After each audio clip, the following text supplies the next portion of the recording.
Hi guys, samahan nyo kaming mag-swimming ni Babe. Pero bago yun, okay, dito muna ako. Alam ko naman hindi na interesado sa video to, pero sana naman panoorin mo muna ito. 1 PM to 6 PM nga pala yung duty ko ngayon. And kakagaling ko lang ng GY kahapon. So ang hirap gumising. So kailangan ko nang magmadali dyan kasi malilate na ako. Share ko lang pala guys, kahapon, di ba GY ako? Sobrang daming customer kahapon. May Grab rider tsaka may drive-thru. Grabe, tapos dalawa lang kami. Ang daming order. Hindi namin alam ng kabady ko kung anong gagawin. Buti lang nag 3 AM na. Yun, kakaunti na lang yung na-order and nakapag-start na kami mag-turnover para dun sa mga opener na papasok. Yun lang, balik mo na tayo din. Oh, sino ka dyan? Ang ganda. Ayan, nakapag-birthday. Para 4 hours. Kain kayo guys. Aba, di after 6 hours na nakapag-outing. Fast forward, nandito na kami sa generic resort. Oh, ay pagkakaganda.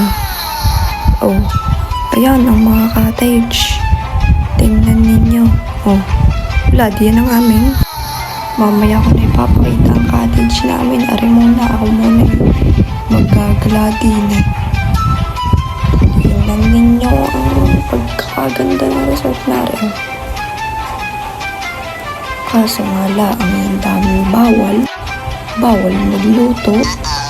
Bawal magsaksak ng appliances. Ay, anong gagawin mo din eh? Magdala ka na lang ng pagkain mo. Kung ano mang gusto mong pagkain, dalhin mo. Pero pwede namang mag-ihaw. Ituturo ko muna kayo din sa generic na rin. May padalawang beses ko nang punta rin eh, kaya medyo alam ko na. Din eh, sa akyat muna tayo din eh. Nandito na ang isang swimming pool na pinag-swimmingan namin kasama ng mga kaklase ko dati. Shout out sa inyo kung sino mang kasama ko din. Kaya kilala nyo ng inyong sarili.